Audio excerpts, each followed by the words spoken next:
banning the sale of bottled water in public facilities at municipal events, recognizing water as a human right, and promoting publicly owned and operated water and sanitation services. Last September, Robyn began advocating with her own city, the city of Kingston. Kingston had already banned the sale of bottled water, and our water and sanitation services are publicly owned. Robyn has been busy since last September. She has sent a mass mailing to mayors across Ontario. She has had 16 meetings with mayors and councillors throughout the province. My notes actually only said 14, but when I talked to her this morning, she said 16, so you can see how busy she is. The number keeps changing. And she's been invited back to present at 9 city council meetings throughout Ontario. And I can tell you, ladies and gentlemen, that Robyn first approached me last September to talk to me about the importance of our Great Lakes and preserving this natural resource that we have. And I said to Robyn, I said, well, you know, it's interesting that you come to talk to me about this, because a few months prior, I had been for the first time to this conference. It was our conference a year ago, where we were talking about this very issue. And I'm sure you can imagine my surprise when about a few weeks ago my office was contacted by David to ask if I would introduce Robyn Hamlyn at the upcoming Cities Initiative meeting. So Robyn is very passionate about the future of our water in our communities. As a warning to all the municipal leaders out there, I can tell you she's going to hold us accountable. Ladies and gentlemen, please help me in welcoming to the stage Robyn Hamlyn.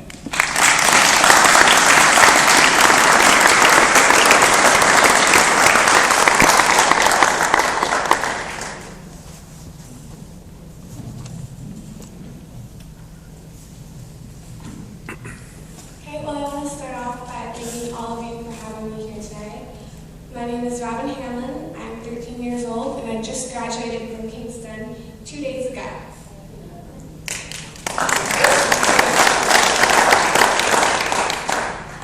I'm here today to talk about our world water crisis. I'm here today so that you can put a voice and a face to the generation that is going to be affected by what is happening here today. I'm here today with hopes that my words will always be with you when you make decisions regarding your water. Last June, my teacher showed our class a video called Blue Gold, World Water Works, a documentary directed in 2008 by Sam Moxon. This movie shows us that the world is running out of water, and it is going to affect every single person on this planet, and soon. Just some of the facts that I have learned on my journey, and that really, truly scare me, are these. Our Earth, the blue planet, holds 97% salt water and 3% fresh water. Almost all of that 3% is already polluted. Because Canada is a water-rich country, we tend to take our water for granted, and we use the water faster than it can be replenished through natural systems. Just around the Great Lakes, we pump almost 3.2 trillion liters of water a day, with only 7.4 billion liters getting returned. Most provinces charge big water companies next to nothing to take water from our springs and aquifers, and whole watersheds are now threatened. Canada, Russia, and Brazil are the water-rich countries of the world. So what happens when water starts to disappear or become polluted in the rest of the world? The rest of the world is going to look to these 3 countries for a source of water, and we are going to be in the middle of a world water war. This movie made me see our world in a new light. It made me realize that we have to do something, and we have to do something now. I didn't want to sit by and wait for somebody else to do something, because that's what so many people do. I knew that I had to do something. I had to do something now, and it had to be something. So my mom told me that I could write a letter to our mayor, Mayor Mark Garretson,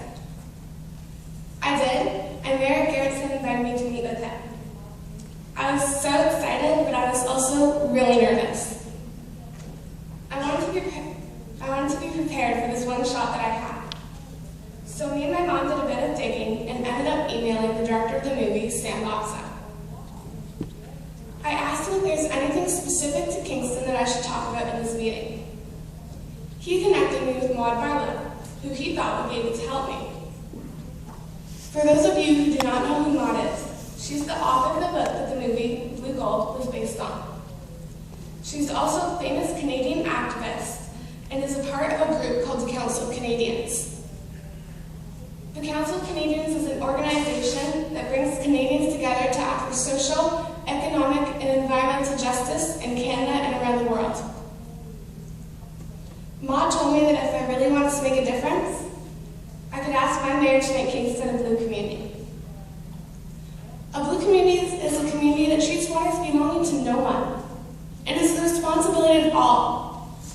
It must be governed by principles that allow for reasonable use, equal distribution, and reasonable treatment in order to preserve water for nature and for future generations like me. In order for a community to become a blue community, 3 resolutions need to be passed. The first one is banning the sale of bottled water in public facilities and at municipal events. Bottled water companies are selling us our own water that we can get from a tap at a huge profit. To manufacture 1 liter of bottled water, 3 to 5 liters of water is required. Bottled water companies require massive amounts of fossil fuels to manufacture and transport their bottled water, which contributes to a whole other problem, which is our climate change. And as for the recycling of these bottles, an unimaginable amount ends up in our landfills. There is an article in the Toronto Sun that said as few as 50% of the water bottles Torontonians consume every day are actually being recycled. That means as many as 65 million empty plastic water bottles per year end up as garbage in a landfill waste site. And that's just Toronto. In order to convince people to spend 200 to 3,000 times what they spend on tap water, bottled water companies say that their water is safer, but this isn't true. Bottled water is regulated as a food product under the Canadian Food Inspection Agency. This means that the water bottling plants are inspected, on average, only once every 3 years. Municipal tap water is tested continuously, both during and after treatment. They say that they are providing us a healthier alternative, but we need to open our eyes and look at the costs. Overpumping of our precious water, destruction of our watersheds, and all the greenhouse gases that they've produced in trying to get us a healthier alternative, we can easily get from our own tap. Communities need to be proud of their municipal tap water. Mayor Lehman of Barrie, Ontario, proudly stated that Barrie's water is inspected every 2 seconds. The public needs to hear this. You need to tell your people this and encourage them to use water fountains that are equipped with spouts to accommodate water bottles. You need to tell people that they need to bring their own cheaper tap water from home. The second resolution in becoming a blue community is recognizing water as a human right. We want water to be used responsibly and distributed fairly. Now I know that some communities are scared of this resolution. They think that it's an international issue, but I completely disagree. I think we need to start small, person by person, community by community, and then this will grow to a national level, and then hopefully to an international level. We can do this. The last resolution is committing to publicly owned and operated water and wastewater services. We need to protect our water resources and keep our water services publicly owned. When water and sanitation services are privatized, the workforce usually gets cut and the price to the customer gets increased. In the end, service is poorer and the company ends up with the bigger profits. When I walked into Mayor Garrison's office, I was feeling extremely nervous, but I also knew why I was there, to make a difference. When I walked out of this office,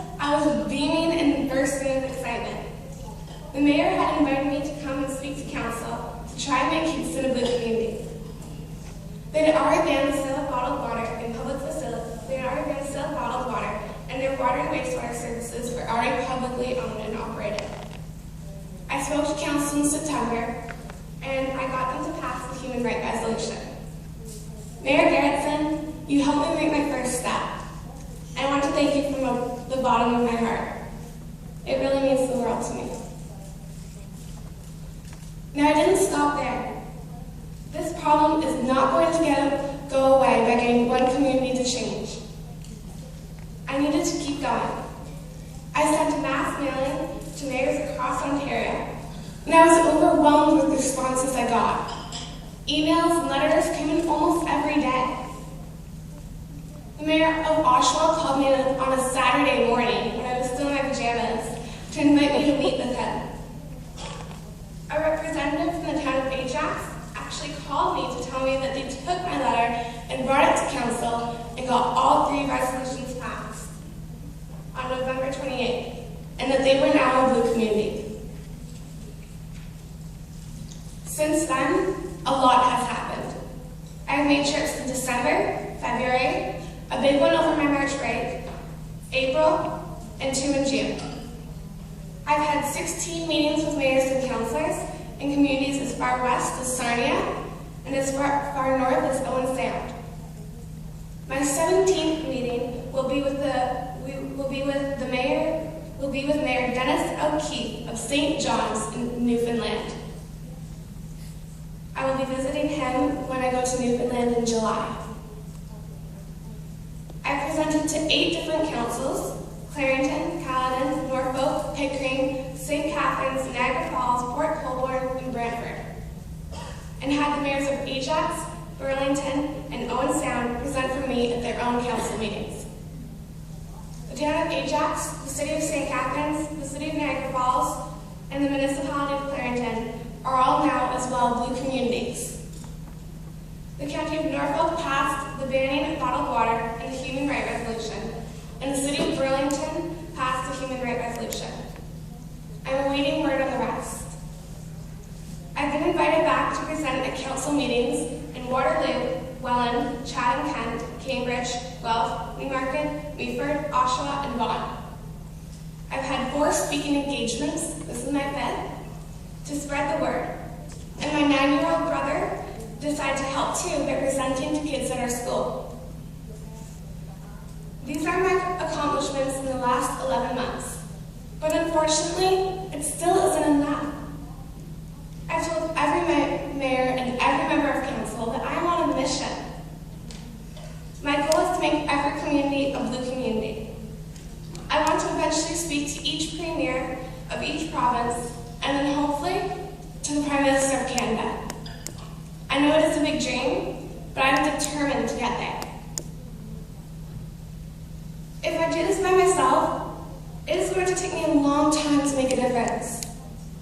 But we don't have a lot of time left. This is why I need your help. I need you to look at me and see your daughter, your niece, and your granddaughter. When you make decisions regarding our Great Lakes, I need you to stop putting money first. Money will be nothing if we don't have clean water to put into our bodies. When you make decisions, I need you to hear my voice and remember that I speak for my generation that needs clean water to drink just as much as your generation needs it. I need you to help me reach my goal by allowing me to speak at your council meetings to try and get these important resolutions passed. The provincial and federal leaders are not going to listen to me unless I have people on my side that think and feel the same way as I do. I have these Blue Communities project guides that explain what a blue community is, and they also have sample resolutions in them. I would like to hand them out to all of you for your consideration. There are many problems in this world that man has created, but that doesn't mean that man cannot fix them. Please, let's all come together and help fix this problem. Thank you.